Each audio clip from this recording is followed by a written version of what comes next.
से टीएमसी वालों को कोई लगाव नहीं है, कोई लेना देना नहीं। साथियों, कुछ दिन पहले दिल्ली में नीति आयोग की गवर्निंग काउंसिल की बहुत महत्वपूर्ण बैठक हुई। ये एक अहम मंच होता है जहां देश भर के मुख्यमंत्री मिलकर विकास पर चर्चा करते हैं। लेकिन अफसोस की बात है कि इस बार बंगाल सरकार इस बैठक में मौजूद ही नहीं रही। दूसरे गैर भाजपा शासित राज्य आए, सभी दल के नेता आए, हमने साथ बैठकर चर्चा की, लेकिन टीएमसी को तो सिर्फ और सिर्फ 24 घंटा पॉलिटिक्स करना है और कुछ करना ही नहीं है। पश्चिम बंगाल का विकास, देश की प्रगति उनकी प्राथमिकता में है ही नहीं। साथियों, केंद्र सरकार की जिन योजनाओं को यहां लागू किया भी गया है, उनको पूरा नहीं किया जा रहा। पीएम ग्राम सड़क योजना के तहत पश्चिम बंगाल के गांवों के लिए 4000 किलोमीटर की सड़कें स्वीकृत की गई। इनको पिछले साल तक पूरा हो जाना था। 4000 किलोमीटर तो छोड़िए, यहां 400 किलोमीटर सड़कें भी नहीं बन पाई है। साथियों, इंफ्रास्ट्रक्चर के काम से सुविधाएं भी बनती है और रोजगार भी बनते हैं। लेकिन हालत ये है कि पश्चिम बंगाल में 16 बड़े इंफ्रास्ट्रक्चर प्रोजेक्ट यहां की सरकार अटकाए हुए है। ये 90,000 करोड़ रुपए से अधिक के प्रोजेक्ट हैं। कहीं रेल लाइन आनी थी, रुकी पड़ी है। कहीं मेट्रो बननी थी, रुकी पड़ी है। कहीं हाईवे बनना था, बंद पड़ा है। कहीं अस्पताल बनना था, कोई पूछने वाला नहीं। ऐसे प्रोजेक्ट्स को ये टीएमसी ने लटका करके रखा है। ये पश्चिम बंगाल के आप लोगों के साथ बहुत बड़ा धोखा है। साथियों, आज जब सिंदूर खेला की इस धरती पर आया हूं, तो आतंकवाद को लेकर भारत के नए संकल्प की चर्चा स्वाभाविक है। 22 अप्रैल को पहलगाम में, जम्मू कश्मीर में आतंकियों ने जो बर्बरता की, उसके बाद पश्चिम बंगाल में भी बहुत गुस्सा था। आपके भीतर जो आक्रोश था, आपका जो गुस्सा था, उसको मैं भली भांति समझता था। आतंकवादियों ने हमारी बहनों का सिंदूर मिटाने का दुस्साहस किया। हमारी सेना ने उनको सिंदूर की शक्ति का एहसास करा दिया।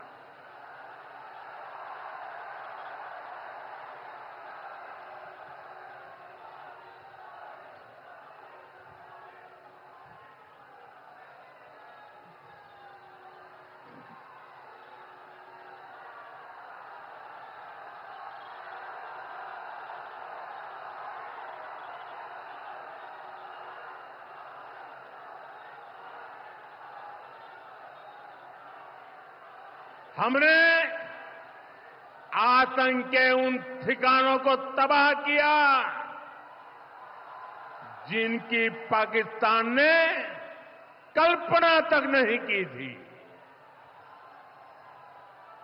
साथियों, आतंक को पालने वाले पाकिस्तान के पास दुनिया को देने के लिए कुछ भी पॉजिटिव नहीं है। जब से वो अस्तित्व में आए हैं, तब से ही उसने सिर्फ आतंक को पाला है। 1947 में बंटवारे के बाद से ही उसने भारत पर आतंकी हमला किया। कुछ सालों के बाद उसने यहां पड़ोस में आज के बांग्लादेश में जो आतंक फैलाया, पाकिस्तान की सेनाओं ने जिस प्रकार बांग्लादेश में रेप किए, मर्डर किए, वो कोई भूल नहीं सकता। आतंक और नरसंहार ये पाकिस्तानी सेना की सबसे बड़ी एक्सपर्टाइज है। जब सीधा युद्ध लड़ा जाता है तो उसकी हार तय होती है, उसका पराजय निश्चित होता है, उसको मुंह की खानी पड़ती है। यही कारण है कि पाकिस्तान की सेना आतंकियों का सहारा लेती है।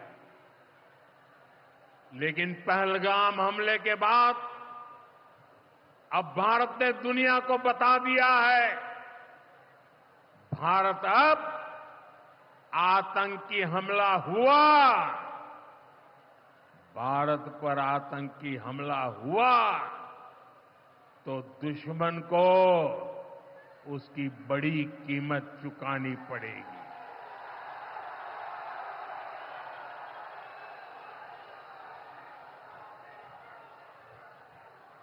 और पाकिस्तान समझ ले, 3 बार घर में घुस करके मारा है तुम्हें।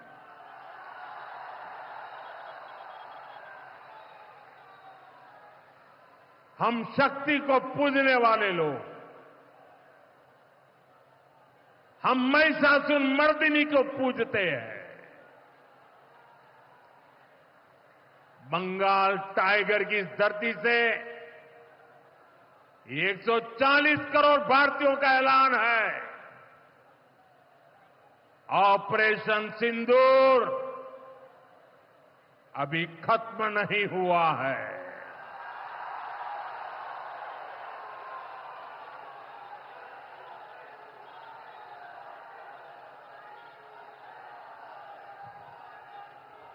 साथियों, पश्चिम बंगाल को अब हिंसा की, तुष्टीकरण की, दंगों की, महिला अत्याचार की, घोटालों की राजनीति से मुक्ति चाहिए। अब पश्चिम बंगाल के सामने भाजपा का विकास मॉडल है। आज भाजपा देश के कई राज्यों में सरकारें चला रही है। देश के लोग बार बार भाजपा को अवसर दे रहे हैं। पड़ोस में असम हो, त्रिपुरा हो या फिर ओडिशा, यहां भाजपा सरकारें तेजी से विकास कार्यों में जुटी है। मैं बंगाल के सभी भाजपा कार्यकर्ता साथियों से कहूंगा, हमें कमर कसकर तैयार रहना है। हमारे सामने एक बड़ी चुनौती है कि लोकतंत्र पर पश्चिम बंगाल की जनता के विश्वास को फिर से कैसे बहाल करें। हमें पश्चिम बंगाल के हर परिवार को सुरक्षा की, सुशासन की और समृद्धि की गारंटी देनी है। इसके लिए आने वाले दिनों में अपने प्रयासों को हमें और तेज करना होगा। साथियों, विकसित भारत बनाने के लिए पश्चिम बंगाल का तेज विकास बहुत जरूरी है। हमें पश्चिम बंगाल को उसका पुराना गौरव लौटाना है। ये हम सभी मिलकर करेंगे और करके रहेंगे। एक बार फिर आप सभी को इतनी बड़ी संख्या में यहां आने के लिए बहुत बहुत आभार व्यक्त करता हूं। मेरे साथ भारत को विकसित राष्ट्र बनाने के लिए जुटा है, दिन रात जुटा है और विकसित भारत बनाने के लिए पश्चिम बंगाल का भी विकसित होना बहुत जरूरी है। और इसलिए पश्चिम बंगाल को भी नई ऊर्जा के साथ जुटना है। बंगाल को फिर उसी भूमिका में आना होगा जो कभी यहां की पहचान थी। इसके लिए जरूरी है कि पश्चिम बंगाल फिर से नॉलेज का, ज्ञान विज्ञान का केंद्र बने। बंगाल मेक इन इंडिया का एक बहुत बड़ा सेंटर बने। बंगाल देश में पोर्ट लेड डेवलपमेंट को गति दे। बंगाल अपनी विरासत पर गर्व करते हुए, उसे संरक्षित करते हुए तेज गति से आगे बढ़े। साथियों, केंद्र की भाजपा सरकार इसी संकल्प के साथ काम कर रही है। भाजपा पूर्वोदय की नीति पर चल रही है। बीते दशक में बीजेपी सरकार ने यहां के विकास के लिए हजारों करोड़ों का निवेश किया है। अब से कुछ देर पहले यहां सिटी गैस डिस्ट्रीब्यूशन नेटवर्क का शुभारंभ भी हुआ है। केंद्र सरकार के प्रयासों से ही कल्याणी एम्स बना है। न्यू अलीपुरद्वार और न्यू जलपाईगुड़ी जैसे रेलवे स्टेशनों का पुनर्विकास किया जा रहा है। बंगाल की व्यापारिक गतिविधियों को उत्तर भारत से जोड़ने के लिए डेडिकेटेड फ्रेट कॉरिडोर बन रहा है। कोलकाता मेट्रो का अभूतपूर्व विस्तार किया गया है। ऐसे अनेक प्रोजेक्ट हैं जो भारत सरकार यहां पूरे करवाने का प्रयास कर रही है। भाजपा सरकार ईमानदारी से सबका साथ सबका विकास के मंत्र को लेकर बंगाल की प्रगति के लिए समर्पित है, क्योंकि बांग्लार उदय तबई विकसित भारतेर जय। साथियों, ये समय पश्चिम बंगाल के लिए बहुत अहम है। ऐसे में पश्चिम बंगाल के हर नौजवान पर, आप सब पर बहुत बड़ा दायित्व है। आप सबने मिलकर के बंगाल का भविष्य तय करना है। आज पश्चिम बंगाल एक साथ कई संकटों से घिरा हुआ है। एक संकट समाज में फैली हिंसा और अराजकता का है। दूसरा संकट माताओं बहनों की असुरक्षा का है। उन पर हो रहे जघन्य अपराधों का है। तीसरा संकट नौजवानों में फैल रही घोर निराशा का है। बेतहाशा बेरोजगारी का है। चौथा संकट घनघोर करप्शन का है।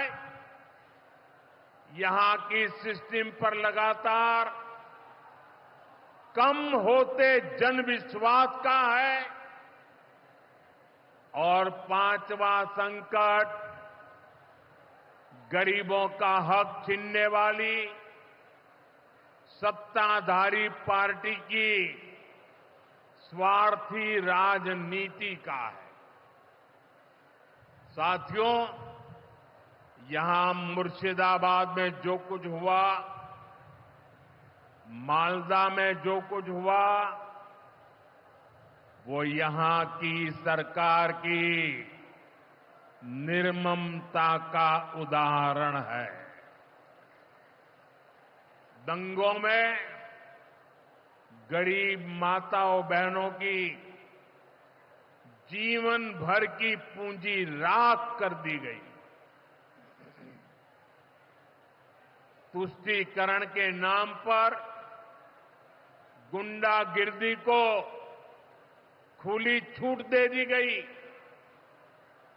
जब सरकार चलाने वाले एक पार्टी के लोग, विधायक, कॉरपोरेटर ही लोगों के घरों को चिन्हित करके जलाते हैं और पुलिस तमाशा देखती है, तो उस भयावह स्थिति की कल्पना की जा सकती है। मैं बंगाल की भद्र जनता से पूछता हूं, क्या सरकारें ऐसे चलती हैं? यही भावेश्वर कर चलेगी? साथियों, बंगाल की जनता पर हो रहे इन अत्याचारों से यहां की निर्मम सरकार को कोई फर्क नहीं पड़ता। यहां बात बात पर कोर्ट को दखल देना पड़ता है। बिना कोर्ट के बीच में आए कोई भी मामला सुलझता ही नहीं है। बंगाल की जनता को अब टीएमसी सरकार के सिस्टम पर भरोसा नहीं है। यहां की जनता के पास अब सिर्फ कोर्ट का आसरा ही है। इसलिए पूरा बंगाल कह रहा है, बंगाल में मची चीख पुकार, नहीं चाहिए निर्मम सरकार।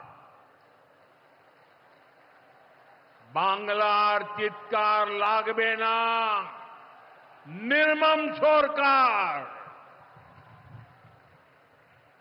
साथियों, भ्रष्टाचार का सबसे बुरा असर नौजवानों पर पड़ता है, गरीब और मिडिल क्लास परिवारों पर होता। भ्रष्टाचार कैसे चारों तरफ बर्बादी लाता है, ये हमने टीचर भर्ती घोटाले में देखा है। टीएमसी सरकार ने अपने शासनकाल में हजारों टीचर्स का फ्यूचर बर्बाद कर दिया, उनके परिवारों को तबाह कर दिया, उनके बच्चों को असहाय छोड़ दिया। टीएमसी के घोटालेबाजों ने सैकड़ों गरीब परिवार के बेटे बेटियों को अंधकार में धकेल दिया है। ये सिर्फ कुछ हजार टीचर्स के भविष्य के साथ खिलवाड़ नहीं है, बल्कि पश्चिम बंगाल के पूरे एजुकेशन सिस्टम को बर्बाद किया जा रहा है।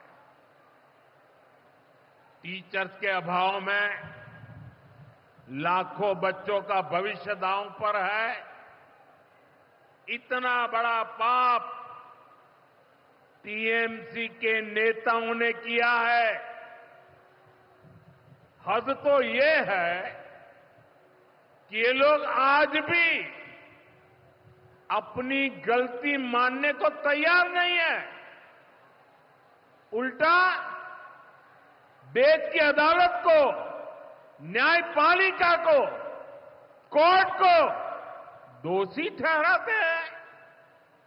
साथियों, टीएमसी ने चाय बागान में काम करने वाले साथियों को भी नहीं छोड़ा है। यहां सरकार की कुनीतियों के कारण टी गार्डन लगातार बंद होते जा रहे हैं। मजदूरों के हाथ से काम निकलता चला जा रहा है। यहां पीएफ को लेकर जो कुछ भी हुआ वो बहुत शर्मनाक है। ये गरीब मेहनतकश लोगों की कमाई, उस पर डाका डाला जा रहा है। टीएमसी सरकार इसके दोषी लोगों को बचाने की कोशिश कर रही है। और मैं बंगाल के मेरे भाई बहन आपको विश्वास दिलाने आया हूं, भाजपा ये नहीं होने देगी।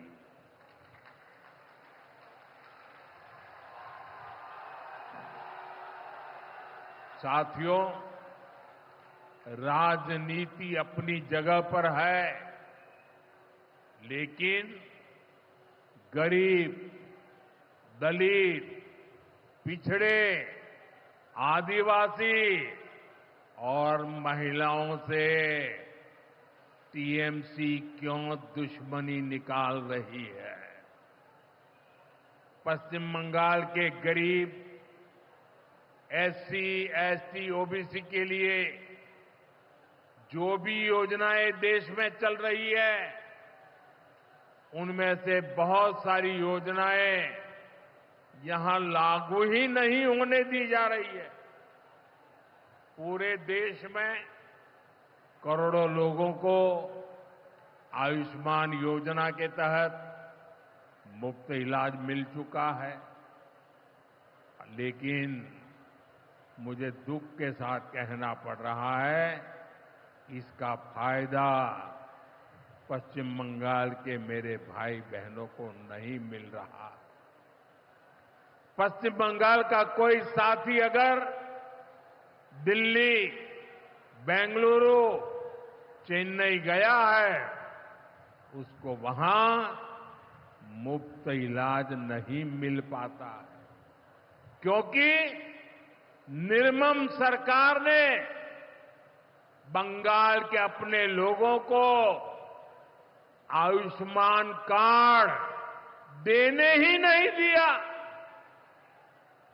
आज देश भर में 70 वर्ष से ऊपर के बुजुर्गों को 5 लाख रुपए तक मुफ्त इलाज की सुविधा मिल रही है। मैं तो चाहता हूं कि पश्चिम बंगाल में भी 70 वर्ष से ऊपर के सभी बुजुर्गों को मुफ्त इलाज की सुविधा मिले। लेकिन टीएमसी सरकार ये नहीं करने दे रही है। केंद्र की बीजेपी सरकार देश भर में गरीब परिवारों को पक्के घर बनाकर दे रही है, लेकिन पश्चिम बंगाल में लाखों परिवारों का घर नहीं बन पा रहा है, क्योंकि टीएमसी के लोग इसमें भी गरीब के पास से कट और कमीशन की मांग कर रहे हैं। आखिर टीएमसी सरकार आप लोगों को लेकर इतनी निर्मम क्यों है? साथियों, यहां की निर्मम सरकार के जितने उदाहरण दो वो कम है। पश्चिम बंगाल में बहुत बड़ी संख्या में हमारे विश्वकर्मा भाई बहन हैं। ये लोग हाथ के हुनर से अनेक प्रकार के काम करते हैं। इनके लिए पहली बार भाजपा सरकार विश्वकर्मा योजना लाई है। इसके तहत देश के लाखों लोगों को ट्रेनिंग मिली है, पैसा मिला है, नए टूल मिले हैं, आसान ऋण मिला है। लेकिन पश्चिम बंगाल में 8 लाख एप्लीकेशन अभी भी लटकी पड़ी है। निर्मम सरकार उस पर बैठ गई है, क्योंकि टीएमसी सरकार इस योजना को भी लागू नहीं कर रही है। साथियों, टीएमसी सरकार की मेरे आदिवासी भाई बहनों से भी दुश्मनी कुछ कम नहीं है। देश में पहली बार जनजातियों में भी सबसे पिछड़ी जनजातियों के लिए पीएम जनमन योजना बनाई गई है। पश्चिम बंगाल में बहुत बड़ा आदिवासी समाज है। टीएमसी सरकार गरीब आदिवासियों का विकास भी नहीं होने दे रही है। उसने पीएम जनमन योजना को यहां लागू नहीं किया। टीएमसी हमारे आदिवासी समाज को भी वंचित ही रखना चाहती है। साथियों, टीएमसी को आदिवासी समाज के सम्मान की परवाह नहीं है। 2022 में जब एनडीए ने एक आदिवासी महिला को राष्ट्रपति उम्मीदवार बनाया तो सबसे पहले विरोध करने वाली पार्टी टीएमसी थी। बंगाल के आदिवासी इलाकों की उपेक्षा भी यही दिखाती है कि इन्हीं आदिवासी समाज से टीएमसी वालों को कोई लगाव नहीं है, कोई लेना देना नहीं। साथियों, कुछ दिन पहले दिल्ली में नीति आयोग की गवर्निंग काउंसिल की बहुत महत्वपूर्ण बैठक हुई। ये एक अहम मंच होता है जहां देश भर के मुख्यमंत्री मिलकर विकास पर चर्चा करते हैं। लेकिन अफसोस की बात है कि इस बार बंगाल सरकार इस बैठक में मौजूद ही नहीं रही। दूसरे गैर भाजपा शासित राज्य आए, सभी दल के नेता आए, हमने साथ बैठकर चर्चा की, लेकिन टीएमसी को तो सिर्फ और सिर्फ 24 घंटा पॉलिटिक्स करना है और कुछ करना ही नहीं है। पश्चिम बंगाल का विकास, देश की प्रगति उनकी प्राथमिकता में है ही नहीं। साथियों, केंद्र सरकार की जिन योजनाओं को यहां लागू किया भी गया है, उनको पूरा नहीं किया जा रहा। पीएम ग्राम सड़क योजना के तहत पश्चिम बंगाल के गांवों के लिए 4000 किलोमीटर की सड़कें स्वीकृत की गई।